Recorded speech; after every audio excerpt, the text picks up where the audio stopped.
Boa noite. Um estudo recém-publicado pelo Data Favela mostra que a maior parte dos quase 12 milhões de pessoas que moram nessas comunidades já ingressou na nova classe média.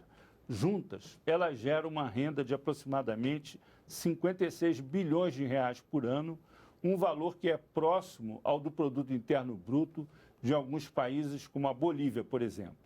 Entre os fatores analisados estão o acesso à internet, o consumo de bens duráveis, como eletrodomésticos, e até o acesso a cartão de crédito.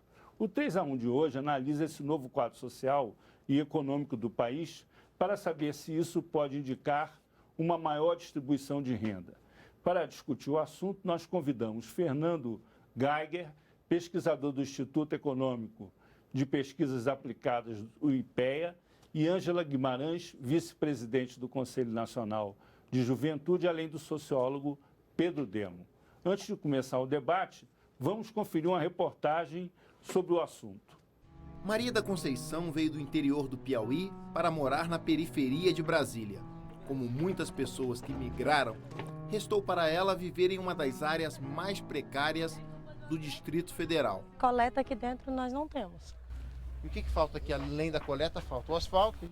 O asfalto, o esgoto, a água, luz, nós não temos. Tudo aqui é através de gambiarras. Sem acesso aos direitos mais básicos, Conceição conseguiu ter, dentro de seu lar, alguns bens duráveis, fruto de muito esforço. Algumas coisas a gente compra, a gente trabalha, tem eu e meu esposo, todos os dois trabalhamos.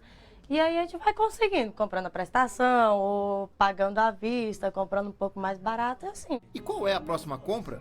Conceição sonha com um novo guarda-roupa. À vista, sim, ninguém tem, lógico. Aqui eu não vou dar conta de comprar ele à vista, pegando assim. Não vou dar conta, não. Então, vou comprar a prestação. Na comunidade de Santa Luzia, com 10 mil moradores, apenas uma família dispõe de um bem de luxo. O único vizinho que tem aqui é ele aqui. Ele é o único vizinho que tem carro? Que tem carro, os outros não tem. Perto dali, Coraci administra uma ONG na cidade estrutural, uma das regiões mais pobres do Distrito Federal. 200 crianças passam as tardes aqui enquanto os pais trabalham. Mesmo na periferia, muitos deles já possuem acesso às novas tecnologias. As crianças têm muito acesso à televisão, a DVD, né, e celular. A gente percebe que as famílias, na grande maioria, têm condições de adquirir, né, de alguma forma conseguem adquirir esses produtos, sim. Computador, porém, ainda é um objeto de luxo nos lares. Eles têm muito acesso através de lan house, mas de ter o equipamento em casa são poucos ainda. Se o computador ainda está distante, uma pesquisa realizada pelo Instituto Data Popular mostrou que as famílias que vivem nas periferias urbanas têm mais acesso aos bens de consumo do que há alguns anos. Eu lavava no tanquinho, agora eu comprei a máquina só. Segundo a mesma pesquisa, 85% dos moradores das favelas têm celular. Celular você tem? Tem. Isso aí todo mundo tem.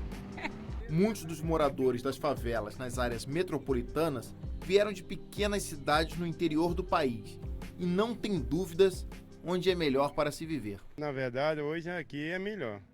Corre mais dinheiro, entendeu? Tem mais recursos, tem mais condições da pessoa sobreviver hoje aqui na região aqui. A falta de infraestrutura, porém, pode levar todas essas recentes aquisições por água abaixo. Nas periferias urbanas, parece ser mais fácil ser consumidor do que cidadão. O negócio é só a chuva, né? A chuva invade que a Maria. Tem que sair levantando tudo pra cima.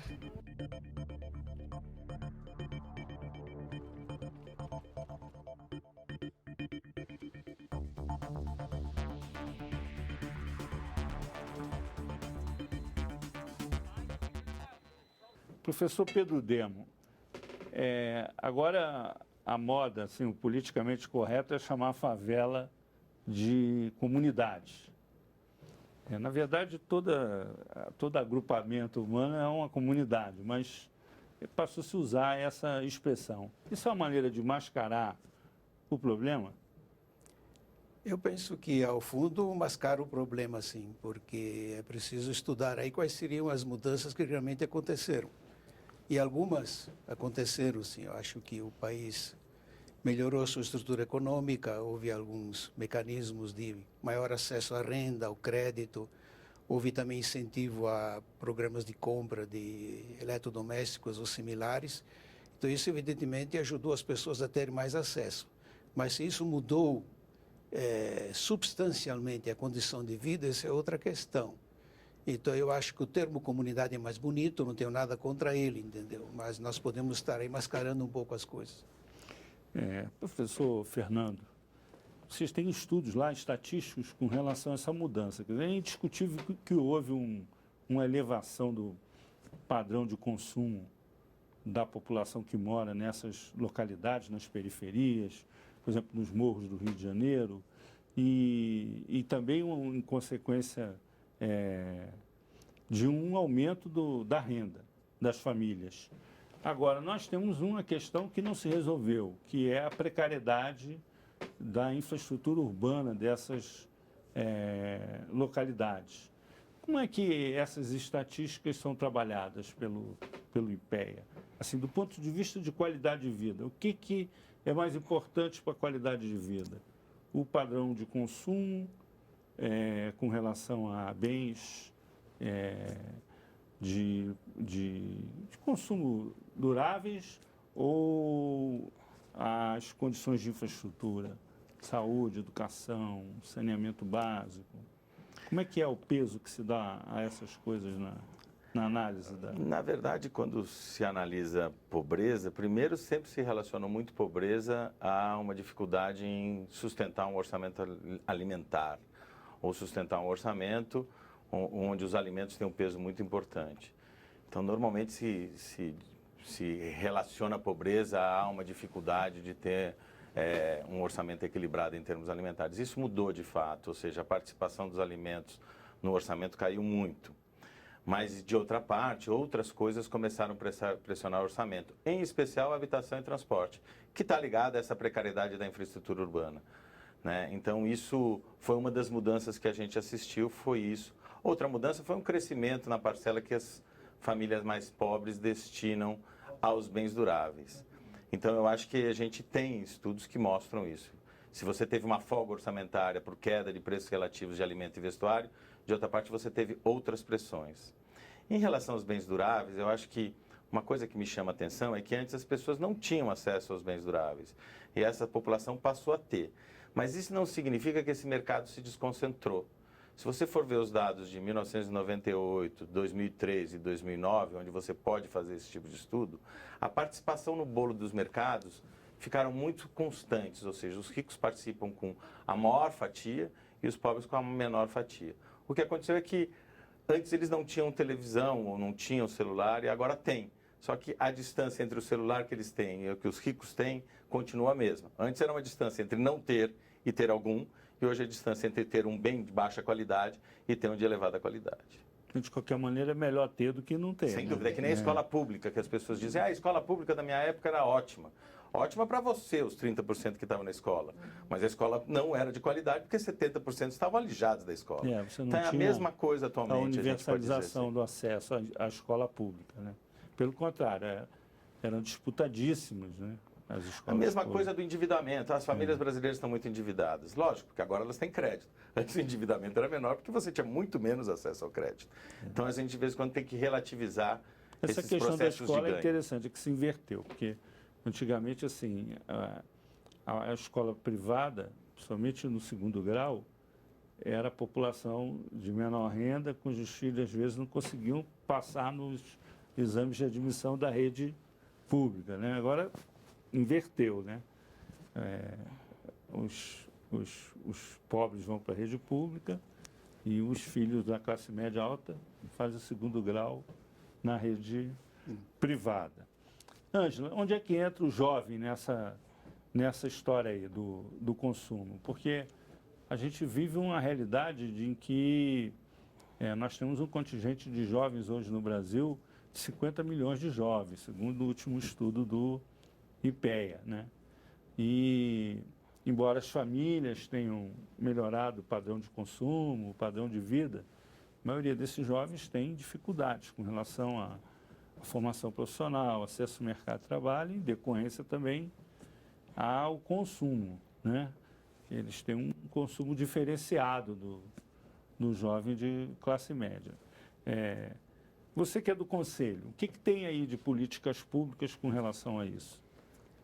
Bom, a gente vem vivendo aí esse ciclo da última década de um conjunto de políticas de inclusão social e de renda que vem também, em certa medida, atingindo a juventude, né? Os próprios números de pesquisas anteriores a esse da Data Favela dão conta que cerca de 56% dos jovens fazem parte do que se chama, aí eu vou colocar entre muitas aspas, da nova classe média.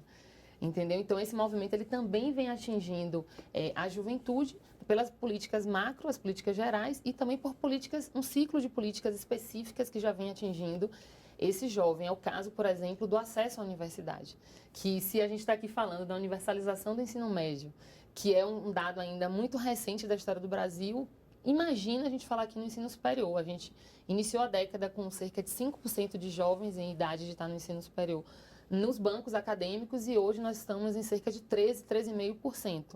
Então, houve também um processo de expandir o acesso a algumas políticas sociais que têm uma repercussão imediata no mercado de consumo. Então, a política que abriu vagas, interiorizou as universidades federais e, por outro lado, as políticas de bolsa e de acesso ao crédito estudantil favoreceram que quase 2 milhões de jovens conseguissem adentrar a esse mundo, que no comparativo de 50 milhões ainda é muito pouco, mas é um avanço considerável. Ao lado dessas políticas de inclusão no mundo acadêmico, também as políticas voltadas ao ensino técnico profissionalizante, outras políticas voltadas ao retorno à vida escolar, como no caso do Projovem, são políticas importantes ao lado de uma série de políticas voltadas à qualificação profissional, em que pese que nós temos ainda uma questão com o mundo do trabalho a resolver entre o mundo do trabalho e a juventude. Agora, quando você faz assim, você fala assim, muitas aspas, você quer dizer o quê?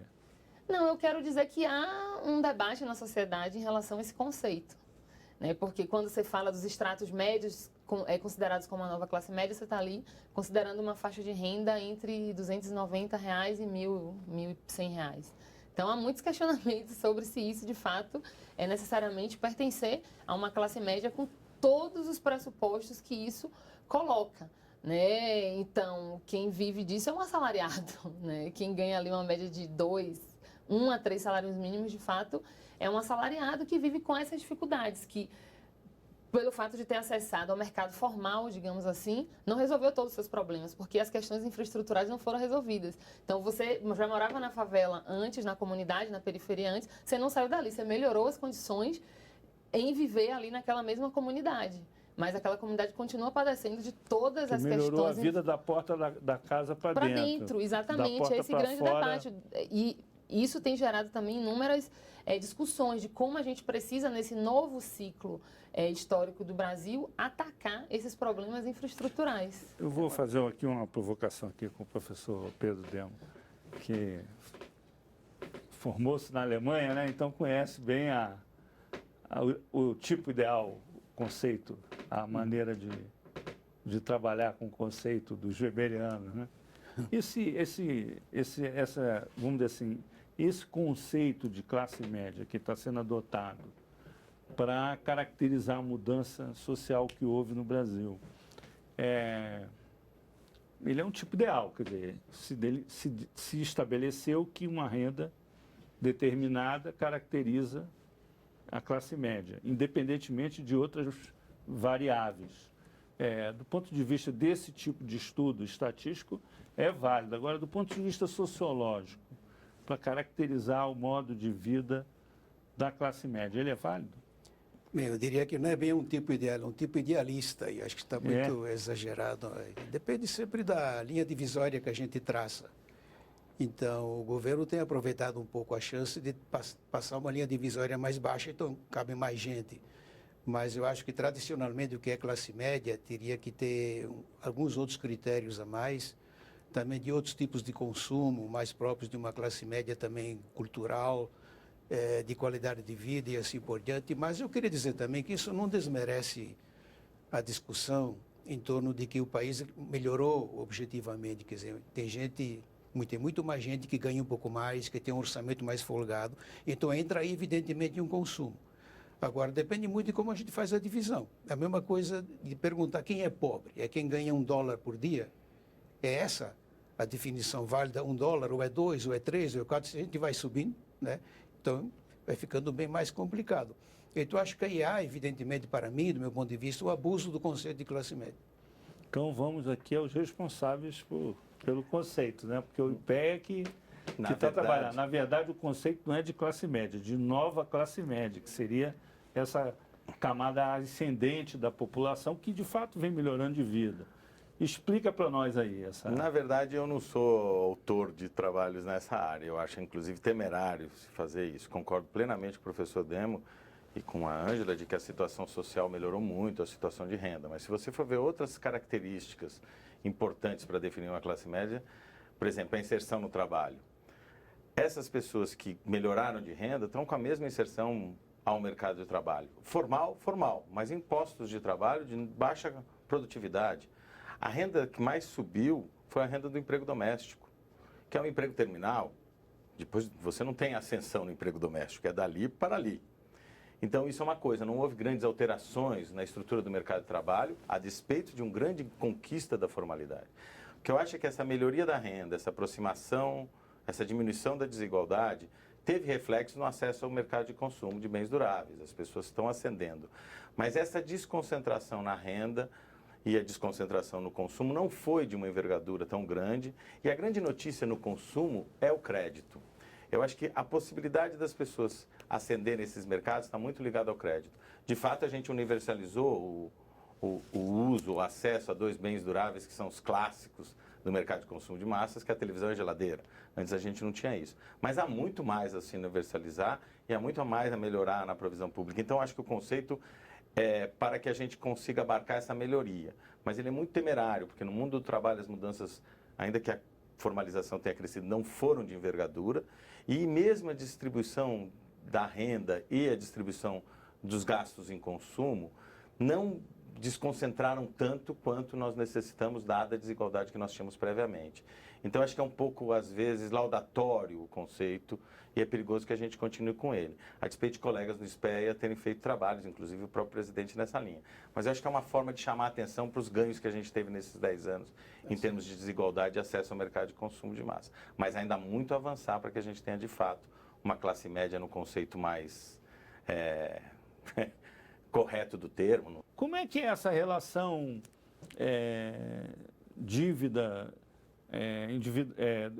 dívida-crédito estudada por vocês aí? Porque existe muito preconceito com relação a isso, né? Mas a gente sabe que existe dívida boa e dívida ruim, né? O sujeito, por exemplo, que paga o jantar com cartão de crédito, ele está com a dívida ruim, porque é uma coisa que ele já consumiu. Agora, o sujeito que compra a prestação, um bem que vai durar 5, 10, ou uma casa que ele vai ter para o resto da vida, é uma chamada dívida boa, né? Desde que caiba no orçamento. Como é que vocês trabalham isso? Uma das coisas que chama atenção, primeiro, eu acho que a extensão do crédito foi a grande novidade, junto com a melhoria da renda dos mais pobres, sustentada tanto pela Previdência quanto por Bolsa Família. O que eu acho é que essa possibilidade das pessoas ascenderem ao crédito, e isso permite que comprem os bens duráveis. E aí seria o que você denominou de dívidas boas. Então, se você for ver hoje, os pobres consomem quase 90% desses 2 clássicos, TV e geladeira, a prazo. Antigamente não tinha essa possibilidade. O que é difícil você mensurar hoje é quanto que esse crédito veio em substituição ao crédito informal e muito mais caro. Porque, de fato, os estudos, as pesquisas do IBGE sobre orçamentos familiares reportam melhor agora a situação de crédito do que reportavam quando era informal.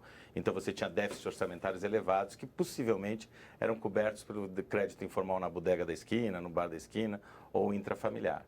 Eu acho que já existia esse esquema de crédito, mas ele era muito mais custoso, era muito mais nos circuitos pessoais das pessoas. Essa é a grande alteração. O que as pessoas estão fazendo é ascender ao crédito para comprar bens duráveis entre os mais pobres. Entre os mais ricos, muito do crédito vai para também bens duráveis, automóveis e outras coisas. São bem mais caros, né? Sim. E isso acontece. Os bens de baixo preço, bens duráveis, os ricos continuam ricos ou remediados, ou relativamente ricos, a classe média alta, compram à vista e os pobres compram a prazo. Antes essa possibilidade não existia de você estender a compra durante o tempo, então você não comprava. Essa é a novidade. E acho que é o grande ganho do governo anterior, foi essa extensão do crédito junto a uma melhoria muito expressiva na renda do trabalho, via salário mínimo, na Previdência e no Bolsa Família. Vamos fazer um breve intervalo, voltamos já com 3-1, discutindo essa mudança que houve no pessoal que mora nas periferias, nos morros, nas comunidades. Até já.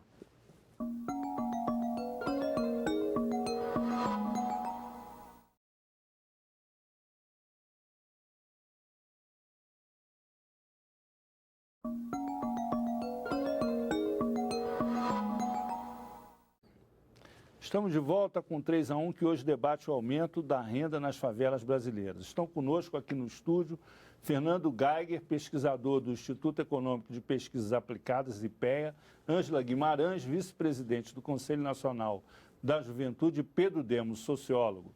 Nós vamos retomar o nosso debate aqui com a Ângela. Ângela, essa expressão comunidade, ela é usada de forma corriqueira pelo povo, né, que mora nas periferias, que mora nos morros e tal. Mas ela passou a ser trabalhada como se fosse, vamos dizer assim, uma expressão politicamente correta para se referir às condições de vida, do ponto de vista urbano, urbanístico, dessas comunidades. E isso acaba que mascara, né, uma situação de desequilíbrio que há hoje entre a elevação do padrão de consumo e renda dessas comunidades e as suas condições de vida do ponto de vista da infraestrutura urbana. O que você fala sobre isso? Então, primeiro que essa ideia, né, da favela é uma ideia que remete ao início do processo de urbanização, né, brasileira. Então, aqueles que ficaram sem nenhum espaço no asfalto tiveram que subir, de fato, os morros, e ali acaba esse conceito de favela. Então, sempre foi cercado de muito estigma, ninguém queria ser o favelado, né? Na favela estava tudo que não era permitido estar no asfalto, né? Elas acharam que todo crime, toda vagabundagem, toda a cultura não oficial estava ali na favela. Eu creio que nos últimos 20 anos, e aí o movimento juvenil, sobretudo o movimento hip hop e outros movimentos culturais que surgem nas favelas, eles têm tido um papel importante na afirmação na afirmação da identidade de favela e na quebra dos estigmas e estereótipos associados a essa favela. Durante muito tempo se usou o subterfúgio de comunidade para tentar colocar esse debate na mesa. Hoje nós já estamos vendo aí o mês de novembro como um mês que vários estados comemoram o Dia da Favela, por exemplo. É Rio de Janeiro, é Bahia, é São Paulo. E hoje há também uma efervescência de movimentos culturais e políticos que se autoafirmam, né? Favela, ou ser da favela hoje é uma questão também de identidade política. Os movimentos juvenis têm galgado aí esse novo entendimento sobre a questão da favela. Há uma questão, a propósito disso, que é muito relevante que a gente discutir, que é a seguinte, que é o fato de que há vamos dizer assim, as nossas cidades são partidas. Elas, não é só o Rio de Janeiro, não. Brasília hoje, por exemplo, também. Você tem duas realidades, a realidade do plano piloto e a realidade das cidades satélites. Né? Nem tanto as tradicionais, né? Como Sobradinho, por exemplo, Taguatinga, que já tem um nível de urbanização e de dinamismo econômico próprio também bastante interessante. Mas você tem outras regiões da capital, como Ceilândia, por exemplo, condições muito precárias que nada diferem das periferias do Rio de Janeiro, São Paulo, de Recife, de Salvador, de Manaus, enfim, porque esse processo de urbanização nosso foi muito selvagem, vamos dizer assim. Como é que essa questão está sendo assim, tratada do ponto de vista das demandas de políticas públicas que essas comunidades têm? Quais são essas demandas? Uma delas é óbvia, né? É uma polícia que trate o sujeito que mora na comunidade, na favela, como um cidadão igual aos outros. Mas tem outras demandas. Tem. Sem dúvida, essa questão da violência sobressai. Né? A gente fez uma pesquisa recente agora na Secretaria Nacional de Juventude que dá conta de que cerca de 55% dos jovens entrevistados já perderam uma ou mais pessoas próximas, né, a você. E a maior preocupação dessa juventude é com a segurança e com a violência. Então, esse dado, infelizmente, você falar de uma juventude hoje do século XXI, é tratar dessa questão da violência como um demarcador na existência, na vivência dessa própria condição juvenil desse jovem. E outras questões, eu acredito que sobressaem, né? Estão aí na pauta, na ordem do dia desses movimentos. As questões infraestruturais são, né? Muitas favelas, como a gente costuma dizer, tem poucos ou quase nenhum equipamento público, né? A presença do Estado é muito rarefeita nesses lugares. Então, hoje, quando a gente tem uma década de realização de conferências, de conselhos, de demanda e de diálogo organizado da sociedade civil com o governo, esse bloco de demandas, ele também se apresenta, tanto em relação à questão da violência, que é uma questão mais histórica, quanto em relação a políticas públicas das mais variadas que garantam os direitos integrais dessa população. Agora, é uma coisa assim, curiosa aqui, agora você que vai ficar na saia justa, né? Que é a seguinte, por que se você tem, vamos dizer assim, espaços institucionais para que haja esse diálogo, né, das entidades que representam a juventude com o governo e o debate de políticas públicas, por que existindo isso? Quer dizer, que em tese seria até uma forma assim, avançada de democracia, né? Sim. Uma espécie de democracia ampliada até. Né? Por que os jovens não se sentem representados? E estão aí fazendo agitação aí, tocando assim, fogo em ônibus, botando para quebrar aí pelo Brasil inteiro. A juventude no Brasil inteiro está inconformada, rebelada e reagindo sem saber muito bem que direção vai, mas contra o que eles sabem. Porque isso está evidente nos cartazes, né, que são exibidos nas manifestações. Por que isso? Eu acredito que uma insatisfação social e política da juventude é um dado da história do Brasil. A juventude sempre se mobilizou, sempre se levantou, sejam causas mais específicas, sejam causas mais gerais. Mas eu acredito também que o tema da juventude, ele é muito recente nessa interlocução com o Estado brasileiro. O nosso Conselho Nacional de Juventude, ele é de 2005. Então, ele sequer fez uma década ainda. Então, para você consolidar um espaço institucional de diálogo, a gente sabe que não é da noite para o dia. Nós temos espaços institucionais que remontam à Constituição de 88 e que ainda estão se aperfeiçoando. Grandes conselhos que debatem grandes áreas que já são temas consolidados na cabeça da população, certo? Como a área de saúde, por exemplo, né? E ninguém vai dizer, não, eu sou contra ter mais investimento, mais verba, mais recursos para a saúde. Mas é uma área que também busca aperfeiçoar seus mecanismos institucionais de diálogo. E um outro dado é que os 51 milhões de jovens, eles não são vistos pela sociedade e também não são tratados de forma homogênea. Há segmentos que são historicamente mais organizados e que desfrutam de maior, como eu posso dizer assim, de maior respeito e etc., e que suas pautas se apresentam. Então, é muito diferente, ainda hoje, com todos os estigmas que cercam a juventude negra e de periferia, uma pauta colocada pelo movimento de juventude que luta pela educação é muito mais acessada, né? Muito mais, como eu posso dizer, é muito mais bem recebida do que uma outra pauta que diz o seguinte: nós precisamos desmilitarizar a polícia, nós precisamos aprovar o fim dos autos de resistência, nós precisamos ter uma outra segurança pública, porque essa que está aí tem matado 28 mil jovens por ano. São temas mais espinhosos, né? Mais delicados para uma sociedade tratar. Então, eu acho que os 50 milhões de jovens, eles são múltiplos nas suas demandas, né? Os nossos canais de participação são muito recentes, a gente tem muitas décadas de demanda represada e nem todas as pautas gozam da mesma legitimidade. Na verdade, a palavra que eu estava procurando era essa, legitimidade social. Agora você vê como são contraditórias, né, as coisas, né? Por exemplo, as pesquisas mostram que 78% dos 75% dos moradores das favelas apoiam as UPPs, né?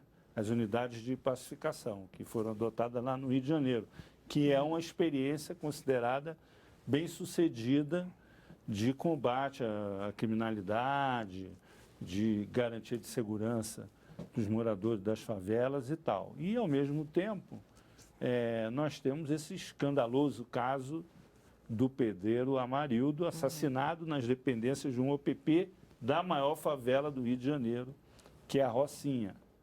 e que coloque em xeque toda essa política. Professor Pedro Demo, o que o senhor acha disso?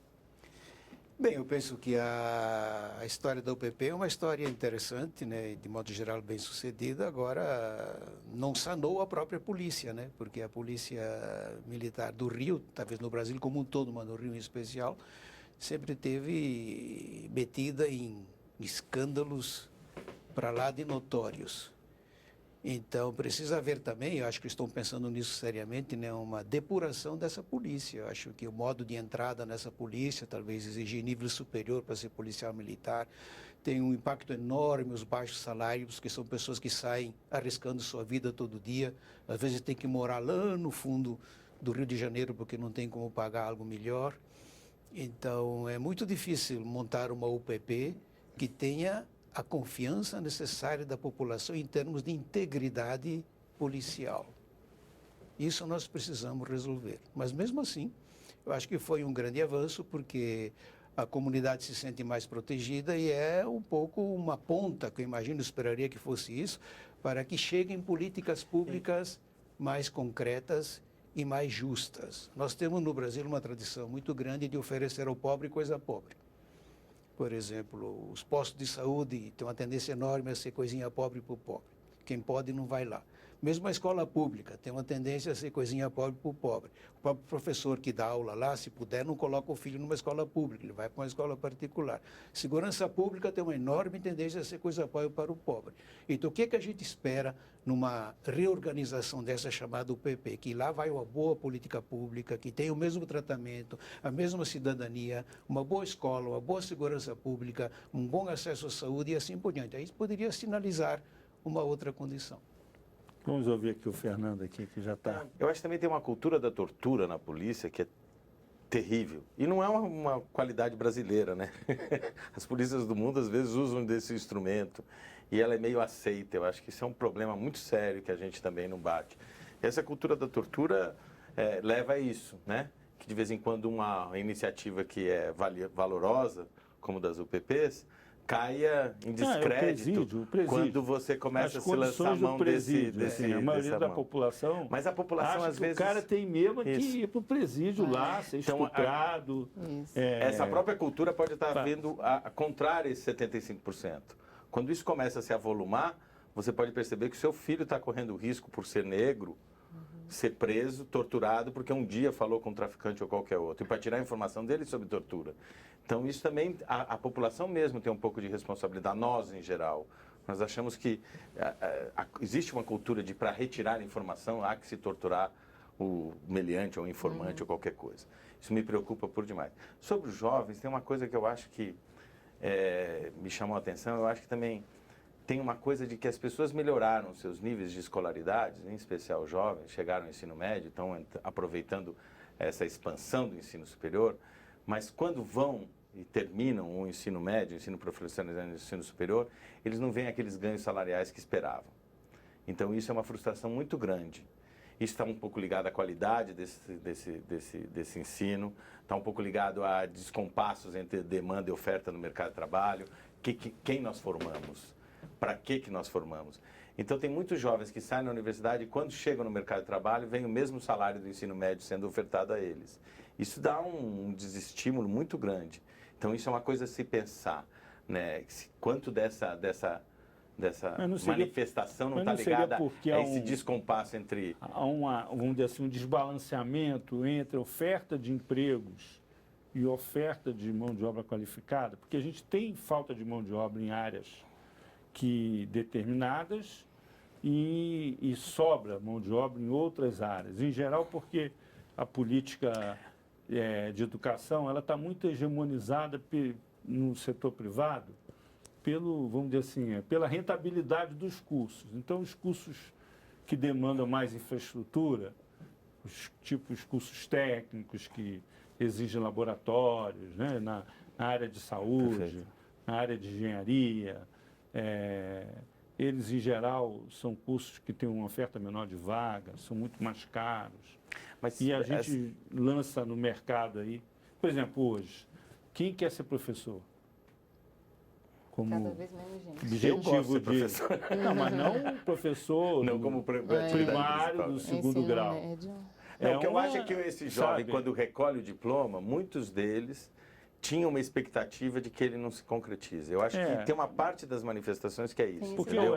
tem uma insatisfação muito grande, como você está se inserindo, a Uhum. despeito de você ter alcançado mais anos de estudo.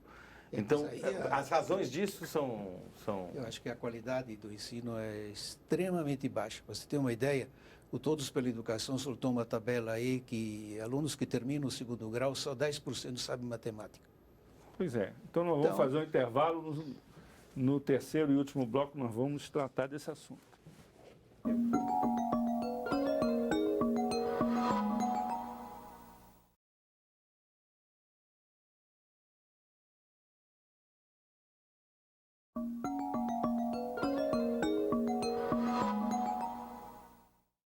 O 3-1 está de volta debatendo a situação econômica e social dos moradores das favelas brasileiras. Estão conosco aqui no estúdio Fernando Geiger, pesquisador do Instituto Econômico de Pesquisas Aplicadas, IPEA, Ângela Guimarães, vice-presidente do Conselho Nacional de Juventude, e o sociólogo Pedro Demo. Nós vamos tratar agora um pouco dessa questão da educação. A gente sabe que, vamos dizer assim, o ponto forte de um professor de primeiro grau, de segundo grau, vamos dizer assim, a formação dele como pedagogo. Porque ele não vai conseguir transmitir nenhum conhecimento assim, de conteúdo, matemática, química, física, português, né? Se ele não for um bom pedagogo, quer dizer, se ele não tiver habilidade de lidar com os jovens. E se ele não der atenção aos lentos, aos jovens que têm mais dificuldade de aprendizado ou que são mais indisciplinados, às vezes são até mais inteligentes e são mais rebeldes, esses jovens não vão conseguir prosseguir nos estudos.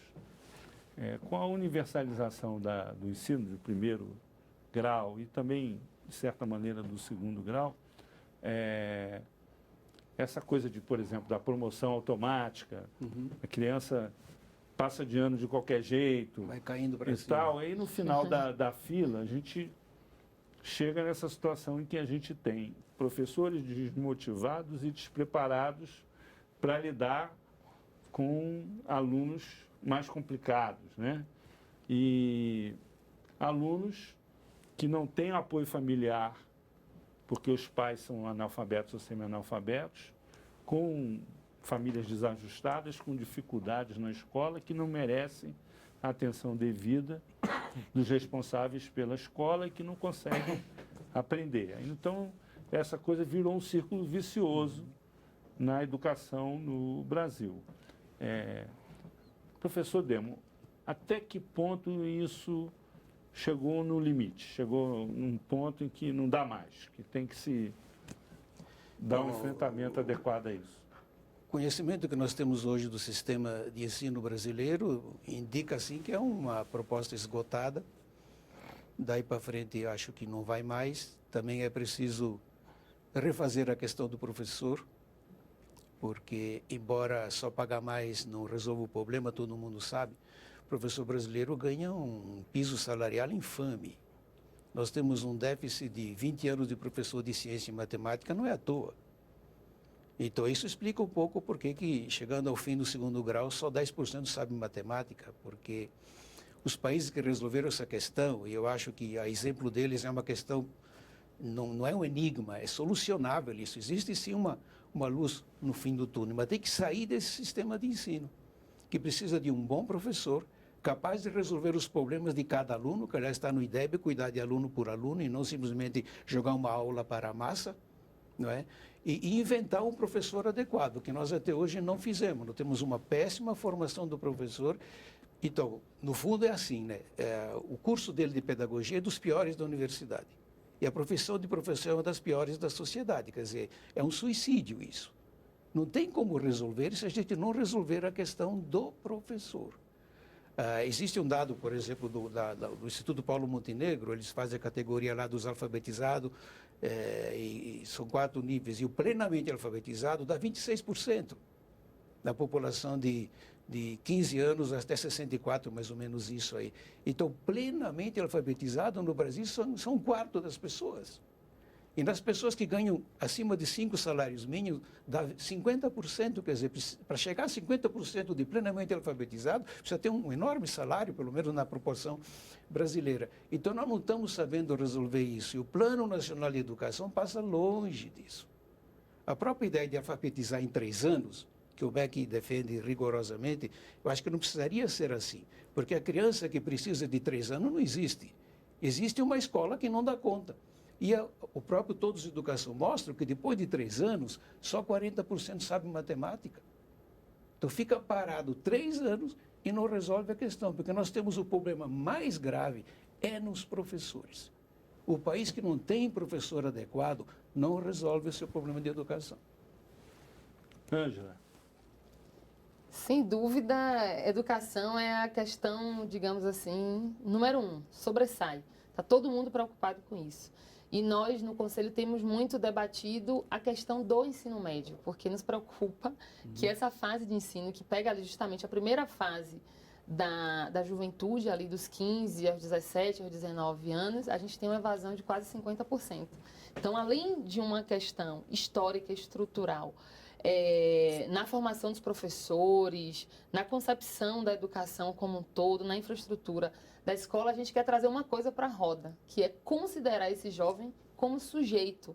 Nós não estamos mais falando do jovem do início do século XX, nós estamos falando de um jovem que vai para a rua, que se informa por outros meios, que já foi para o mundo do trabalho e voltou naquela perspectiva do subemprego, da rotatividade. Então, esse jovem ele exige mais, ele precisa ter mais dessa escola, tanto do ponto de vista da formação de sua cidadania, quanto da sua formação para o mundo do trabalho ou para o segmento da sua educação. Se você tivesse que listar, assim, porque o nosso foco aqui é essa população ascendente da chamada nova classe média que mora nas periferias e nas favelas. Né? E se você fosse hierarquizar em termos de prioridades, né? De demandas desses jovens, dessas localidades, quais seriam, vamos dizer assim, as 5 demandas principais? É óbvio que a educação é uma delas. Isso. Educação, a outra relação com a política de segurança pública é um dado, uma inserção qualificada no mundo do trabalho, acesso a espaços culturais. Nós temos um dado hoje, em 2013, que é o mesmo dado de 2003. 60% da juventude nunca experimentou uma sala de cinema, nunca foi ao teatro, nunca participou de um outro espaço cultural. Então, isso também, os elementos da falta de acesso à cultura também se sobressaem aí nas demandas da juventude brasileira. E a questão da mobilidade urbana, né, que não é à toa que, nesses últimos meses, levou tanta gente à rua. Porque você acaba congelando as pessoas ali no seu circuito básico, né, de casa, escola, trabalho, quando é ali na mesma comunidade. As pessoas precisam vivenciar a cidade.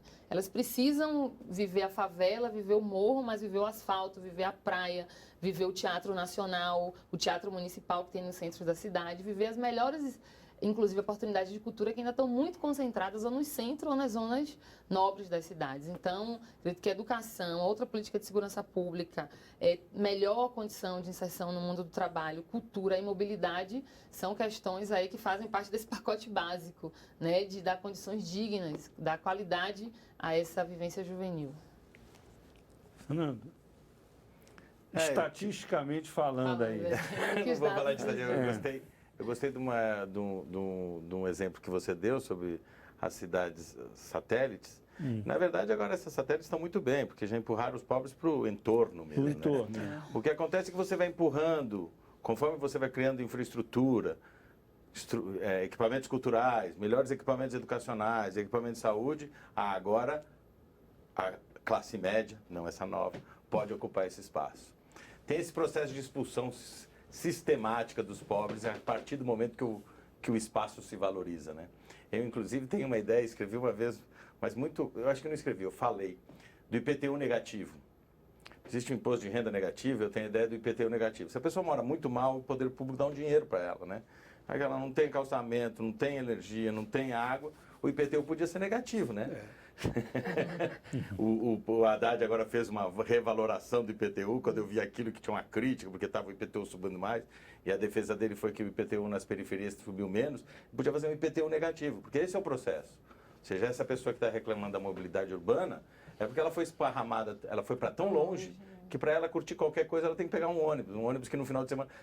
No Brasília, há um tempo atrás, o metrô não funcionava no final de semana. Eu não sei qual era a razão, mas eu passava a pensar que a razão era de não trazer os pobres para o Eu fui obrigado a aprender a dirigir em Brasília, porque eu nunca tive vontade de dirigir e tal, eu sempre andei de ônibus, tudo, trem, metrô, tudo, né? Então, quando ela levanta os 5, eu acho que os 5 estão muito ligados a isso, é que você vai sempre afastando essas populações mais marginalizadas, marginalizando elas cada vez mais.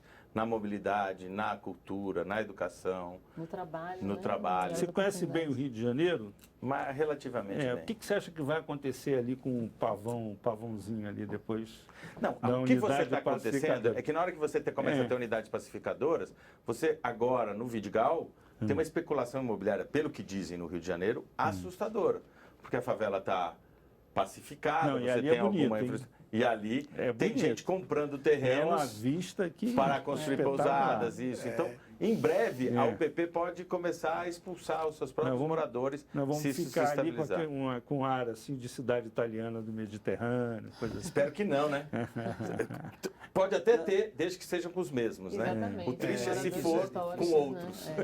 Com italianos, que pode acontecer isso, né? Mas aí, assim, para a gente fechar o cerco, quer dizer, até que ponto esse modelo macroeconômico nosso, que está muito nas cidades, os setores mais dinâmicos são mercado imobiliário, construção civil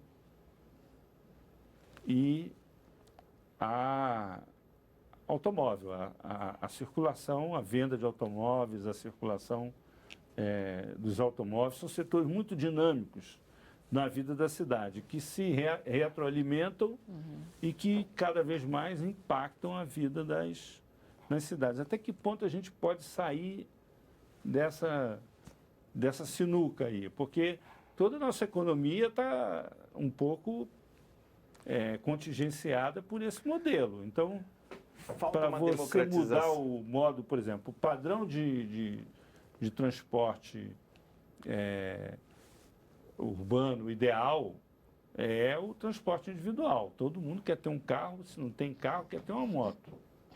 E como é que você inverte isso para ter vamos dizer assim, mudar o eixo para o transporte de massa? Como é que é isso? A gente tem que democratizar os espaços urbanos. Eles ainda são muito segmentados, mesmo que não pareçam em algumas cidades como São Paulo, que não tem esse desenho, ou o Rio, que a favela e o asfalto estão juntos. As pessoas têm os espaços da classe média alta e dos ricos, tem todos os serviços, funciona a energia elétrica, tem o transporte ali mais. O transporte é mais presente nas regiões ricas do que nas regiões pobres, por incrível que pareça. Então a gente tem que democratizar. A gente nunca pensa que onde a gente mora tem toda uma infraestrutura e um investimento público feito e que está lá dado de barato e que falta muito em outros lugares. Então eu acho que isso que falta, democratizar bastante o espaço público. Professor. Eu penso que essa é uma tese muito importante, né? Dar o mesmo acesso às pessoas nas mesmas condições. Eu penso que o Brasil ainda não tomou isso muito a sério, por exemplo, as políticas sociais básicas, universais, que devem atingir a todo mundo, precisam ser boas e não coisa pobre para o pobre.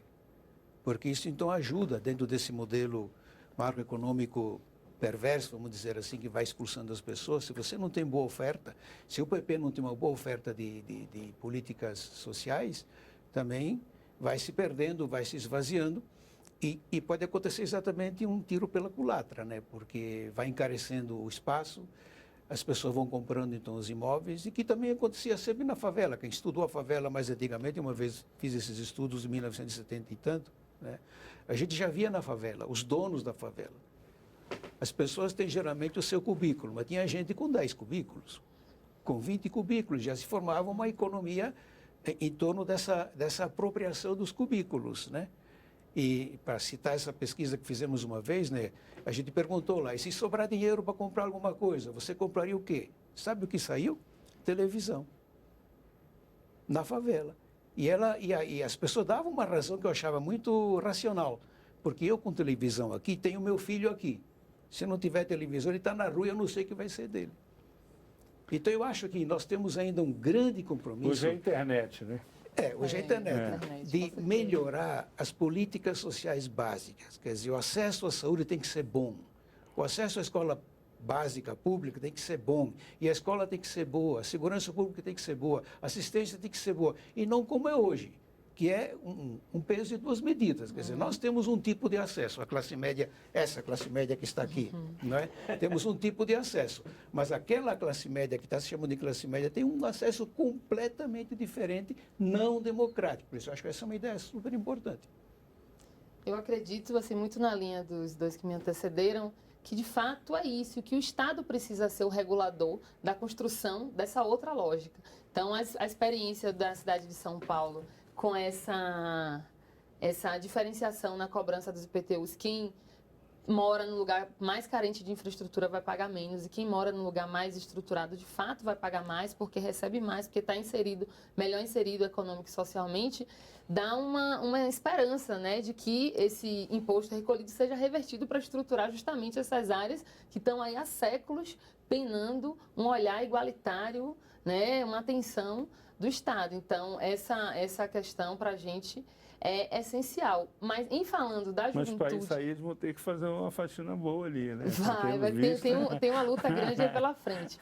Mas, em se falando da juventude em específico, eu acredito que, além da democratização dos espaços públicos, que é uma questão fundamental, a garantia da circulação da juventude por toda a cidade, sobretudo a juventude de periferia, de favela, também a democratização dos espaços de decisão, porque esse público ele não quer mais saber de uma política que foi determinada por alguém, por algum tecnocrata que decidiu que ia ser assim, ponto final. Ela quer participar também. Eu acho que uma parte da lição que vem das ruas aí atualmente é isso. As pessoas querem definir qual política de mobilidade urbana se elas são. Decidir qual é a prioridade delas. Né? É isso afeta a vida delas. Mas, isso aí vai ser outra discussão, outro programa, porque infelizmente o nosso tempo acabou. Agradecemos a participação dos nossos convidados, do Fernando Geiger, pesquisador do Instituto Econômico de Pesquisas Aplicadas, IPEA, Ângela Guimarães, vice-presidente do Conselho Nacional da Juventude, o sociólogo Pedro Demo, que nos deram a honra de participar de mais um 3 a 1. Até a próxima quarta-feira. Até lá.